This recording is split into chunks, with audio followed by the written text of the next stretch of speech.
بسم اللہ الرحمن الرحیم۔ کافی عرصے سے مرزا جہلمی کی زبان سے ایک ڈائلاگ سن رہے تھے اور سنتے سنتے ہمارے کان تھک گئے تھے۔ بارہا مرزا جہلمی نے ویڈیوز میں یہ بات کی کہ ہمارا مقدمہ گورے کی عدالت میں لے جائیں، فیصلہ گورے کی عدالت سے کروائیں، گورے کا کوئی بابا نہیں ہے، گورے کا کوئی فرقہ نہیں ہے، وغیرہ وغیرہ۔ اور یوٹیوب کی تعریف کرتے کرتے مرزا تھکتا نہیں تھا۔ یوٹیوب کو اپنے حق چار یار میں اس نے شامل کیا ہوا تھا۔ بارہا یوٹیوب کو حافظہ اللہ کہہ چکے ہیں۔ پہلے آپ یہ ساری باتیں مرزا جہلمی کی زبان سے خود سن لیں۔ لے دیں گورے کی عدالت میں میرا مقدمہ جناب، ہمارا فیصلہ گورے سے کرائیں، جس کے کوئی عقیدہ کوئی بزرگ نہ ہو پیچھے۔ یہ ذرا آپ نوٹ کیجئے گا، اور میں لاجیکلی کر رہا ہوں، اگر کسی کو سمجھ نہیں آ رہی تو جائیں گورے کی عدالت میں جا کے فیصلہ کروا لیں کہ لاجیکلی یہ بات درست ہے کہ نہیں۔ کتنی نانسنس بات ہے، لے جائیں ہمارا مقدمہ گورے کی عدالت میں۔ چلو آج گورے سے اپنا فیصلہ کرواتے ہیں کہ ہماری کتابوں میں کیا لکھا ہے، آپ فیصلہ کریں، تو گورا بھی ہمارے حق میں فیصلہ کرے گا۔ سر گورے نے اگر لکھا ہوا ہے نا کہ KFC میں چکن پک رہا ہے تو کوا نہیں کبھی پکے گا۔ اب یہ کہہ رہے ہوں گے اس حدیث میں تو نہیں لکھا ہوا، لیکن جائیں گورے کی عدالت میں فیصلہ کروا لیں۔ کام یوٹیوب حفظہ اللہ تعالی اور گوگل دامت برکاتہم عالیہ اور فیس بک مدہ ذلہ اور آیت اللہ واٹس ایپ، تو ان چار حق چار یار یہ جو اللہ نے دیے ہیں ہمیں، گوگل، یوٹیوب، فیس بک، واٹس ایپ۔ لیکن یوٹیوب حفظہ اللہ تعالی، فیس بک دامت برکاتہم عالیہ، آیت اللہ واٹس ایپ، ٹک ٹاک حفظہ اللہ تعالی، ان سب کی برکت سے اب کوئی کسی کے خلاف کچھ بھی نہیں کر سکتا۔ جی ناظرین، آپ نے کچھ نمونے سن لیے جن سے یہ بات بالکل واضح طور پر ثابت ہوگی کہ مرزا جہلمی کو گوروں کا فیصلہ کتنا پسند ہے۔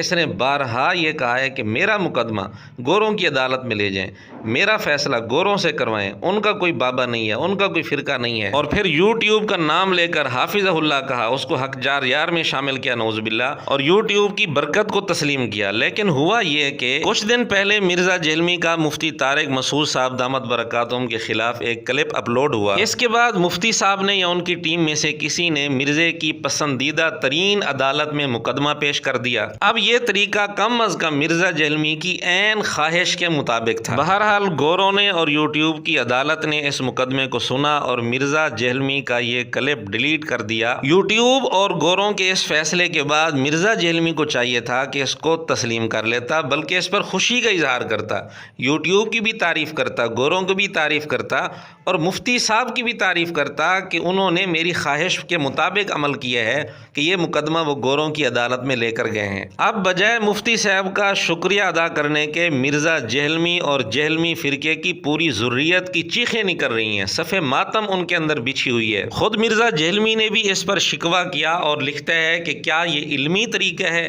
اب مرزا جہلمی کو تو چاہیے تھا کہ اس مفتی صاحب کا شکریہ ادا کرتا، اس کے اصولوں کے عین مطابق مفتی صاحب نے یہ طریقہ اختیار کیا تھا تو اسے شکریہ ادا کرنا چاہیے تھا، بجائے شکریہ ادا کرنے کے اس پر شکوہ کر رہا ہے۔ مرزے کے ایک سٹوڈنٹ نے لکھا کہ یہ گھٹیا حرکت ہے۔ اسی طرح مرزے کے خاص شاگرد عرفان اور بلال قریشی، انہوں نے بھی اپنے اپنے انداز میں کلپ بنا ڈالے، تاکہ مرزے کا انتہائی خاص شاگرد بلکہ جانشین وہ بھی میدان میں آ گیا، اس نے بھی کلپ بنا ڈالا۔ ان سب کا اپنے اپنے انداز میں رونا دھونا شروع ہو چکا ہے۔ اس ایک بات سے ہی اندازہ ہوتا ہے کہ مرزے کے جتنے شاگرد ہیں بھیڑوں کی طرح ہیں، مرزا جس طرف اشارہ کر دیتا ہے اندھے ہو کر چل پڑتے ہیں۔ حالانکہ ان کو چاہیے تھا مرزے کو سمجھاتے کہ ہمارے گروجی، آپ کی خواہش تھی، آپ کا پسندیدہ طریقہ تھا، آپ کی پسندیدہ عدالت تھی، مفتی صاحب نے وہاں مقدمہ پیش کیا، آپ کو تو خوش ہونا چاہیے تھا، اس فیصلے کو تسلیم کرنا چاہیے تھا۔ اب مرزے کو سمجھانے کی بجائے الٹا انہوں نے مفتی صاحب پر شکوہ شروع کر دیا، حالانکہ یہ فیصلہ مفتی صاحب نے کیا ہی نہیں، انہوں نے تو مقدمہ پیش کیا ہوگا، اور یہ فیصلہ اس عدالت کا ہے جو دنیا میں سب سے زیادہ مرزا جہلمی کی پسندیدہ عدالت ہے، اور یہ فیصلہ اس یوٹیوب کا ہے جو مرزا کا حافظہ اللہ ہے، مرزے کے حق چار یاروں میں شامل ہے، اور مرزا اس کی برکت کا قائل ہے۔ تو بجائے خوش ہونے کے شکوہ کرنا، کیا یہ منافقت نہیں؟ کیا یہ دوہری پالیسی نہیں ہے؟ کیا یہ بدلتے پیمانے نہیں ہیں؟